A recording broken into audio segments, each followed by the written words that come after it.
Corporator है, कोई अलग है, जो भी पावरफुल आदमी है उसने सिर्फ वक्फ बोर्ड की जमीन को अपना पेट भरा है, बराबर में किसी दूसरे का भरा नहीं, कंपनी होने दिया उसने, कौम का कोई भला नहीं, कोई भला नहीं हो। जितनी प्रॉपर्टी ना, आप जो ये बात कह रहे हैं कौम का भला नहीं हुआ, पहले तो ये बताओ आप कौम किसे समझ रहे हैं?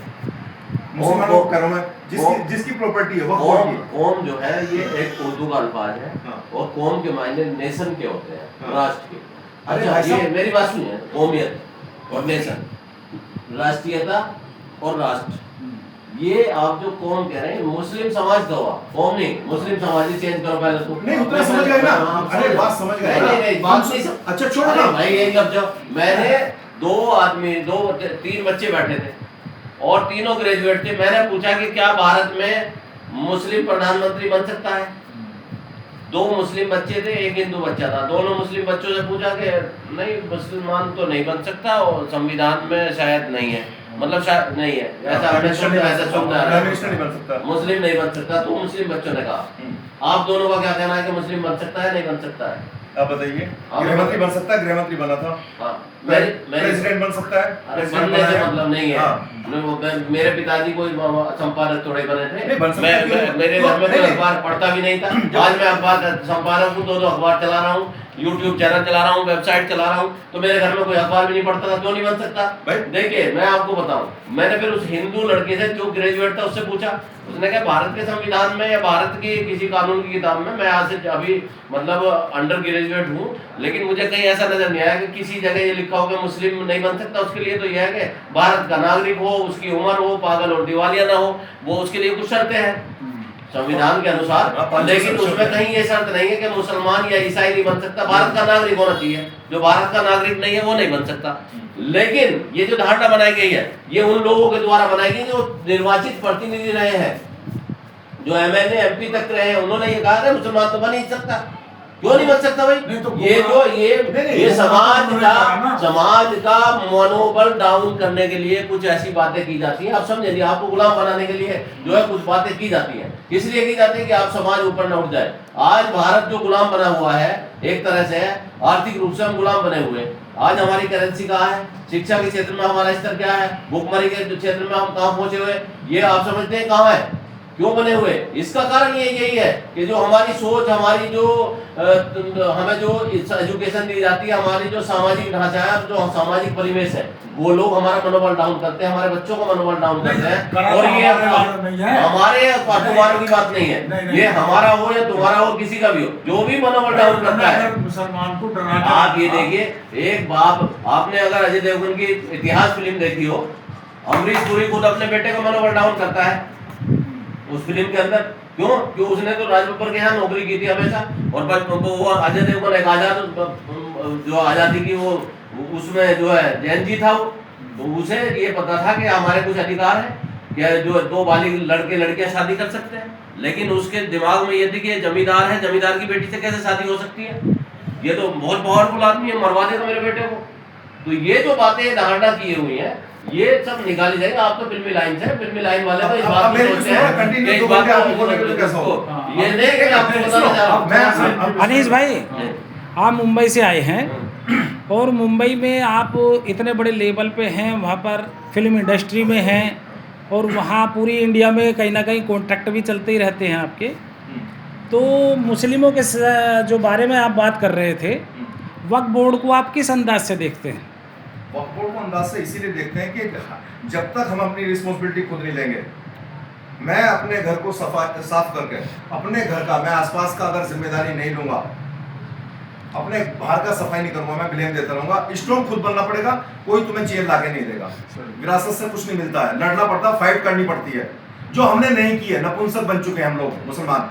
मैं कहता हूँ कोशिश करो, कोशिश करो। मैंने यहीं पे कोशिश की थी, 3 साल मैंने सुपर टेक में रहा हूँ, 2 साल मैंने लाखों रुपए खर्च किए, यहाँ के मौलाना से बोला कि करो, और गवर्नमेंट से भी मिला, गवर्नमेंट से मिला कि भैया मुझे प्रोडक्शन चाहिए, उन्होंने देने को तैयार है कि जो यहाँ गलत एक्टिविटी लड़के नशा कर रहे हैं, कुछ कर रहे हैं, उनको छुड़ाएंगे। मौलानाओं से मस्जिद में कहा मैंने, बैठो, एक मस्जिद के दायरे में 200 घर है, 5-6 लोगों की कमेटी बनाओ, आपको जमात में जा रहे हो ना, उतना टाइम यहाँ लगा दो, यहाँ आसपास में पड़ोस की प्रॉब्लम क्या है, कौन बहन बेटी परेशान है, किसका घर का परेशानी है, वो मिलके 5 लोग, जिस दिन हमने करना शुरू कर दिया आसपास में, हमें दूर जाने की जरूरत नहीं पड़ने की है। ये मजबूती बना दो, हमें एक ही पढ़ो, एक मुसलमान हिंदुस्तान का ऐसा बता दो जिसके आसपास के 5 घर ऐसे हों जिससे उसका भाईचारा हो।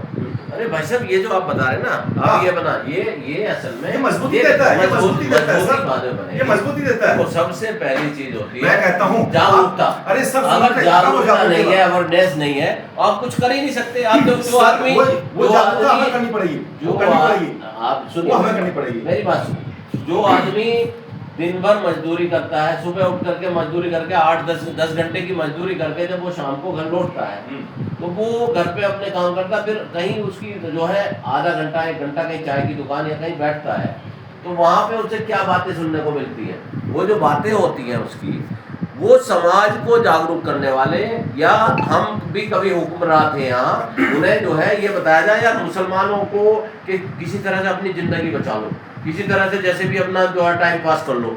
ये जो बात बताई जा रही है कि हमारा भी कोई अधिकार है, हम भी भारत के नागरिक हैं, ये जो हमारे अंदर एक, आप भारत के नागरिक कैसे हो? अभी तो आपको बताया जाता कि आपको पाकिस्तान दे दिया, बांग्लादेश दे दिया, पाकिस्तान विदेशी जो बेचने की बात करते हैं पाकिस्तान की या उसकी, वो सारे वो लोग हैं, वो उनका इस तरह से अपने सत्ता पे के पायदान पे पैर रख करके सत्ता हासिल करने का है, अपने समाज को खुश करने के लिए वो इस तरह की बातें करते हैं। तो जब वो शपथ लेते हैं मंत्री की, वो कोई इस बात की हिंदू राष्ट्र की शपथ नहीं लेता कोई भी आदमी, सब वो संविधान की शपथ लेते हैं। किसी को देखा कि मैं हिंदू राष्ट्र की शपथ लेता हूँ? तो वो तो हिंदू राष्ट्र बनाने के लिए खुल्लम खुल्ला आज कितनी लड़ाई हो रही, दंगे हथियार लेके चल रहे हैं, जो हिंदू राष्ट्र बनाने दूसरों के घरों पर, मंदिरों मस्जिदों पर जो है झंडा लहरा रहे, मदरसों को खत्म करने की बात कर रहे हैं।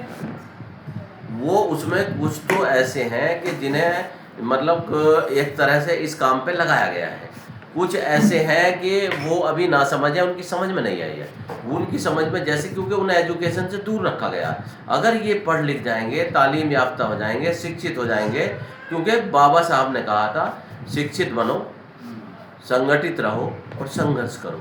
तो ये अगर किससे लिया गया है? ये शिक्षित अगर हो जाएंगे, ये तीनों किस कहाँ से लिए गई? शिक्षित करो, संगठित करो, संघर्ष करो, ये कहाँ से, किसका कौन करेगा आके? जी अम्बेडकर साहब का है ये। नहीं, यार अम्बेडकर साहब ने कहा, पुराने पाक में नहीं है क्या इसका जिक्र?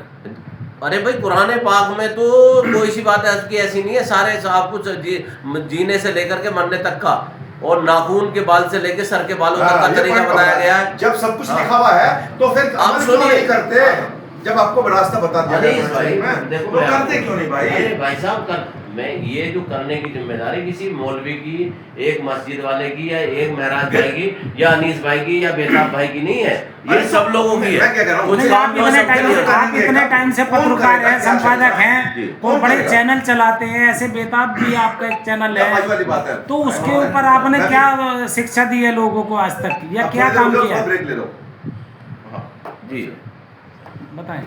देखिए राजुद्दीन गादरी साहब, हमारा लगातार प्रयास है कि समाज से वैमनस्य, नफरत खत्म हो, सांप्रदायिक सौहार्द और राष्ट्र का मजबूत आधार, ये स्लोगन है हमारी मैगजीन का, हमारे यूट्यूब चैनल का। सांप्रदायिक सौहार्द का मजबूत आधार, हाँ जी, और राष्ट्र प्रेम। जो राष्ट्र प्रेम, जिसे राष्ट्र से प्रेम होगा, वो आपसी भाईचारा, प्यार, मोहब्बत के साथ रहेगा। और मैं ये आज भी देख रहा हूँ, मैं जहाँ से आता हूँ, मैंने देखा बचपन से लेकर आज तक जो सब लोग जो हिंदू हो, मुस्लिम हो, सिख हो, ईसाई हो, वहाँ जहाँ लगे सिख और ईसाई हमारे उस गांव में नहीं है, तो हिंदू और मुस्लिम है, दोनों जो मजदूर वर्ग है उसकी अपनी एक समस्याएं हैं। एक जमींदार वर्ग है जिसके पास ज़मीनें होती, उनके बच्चे, 1-2 बच्चा होता है, वही नौकरी पे बाहर चला जाता है। अब उनकी ज़मीनें जो संभालते हैं वो मजदूर वर्ग के लोग ही बटाई पे या दूसरे मजदूरी पे उनकी ज़मीनें बो रहे हैं।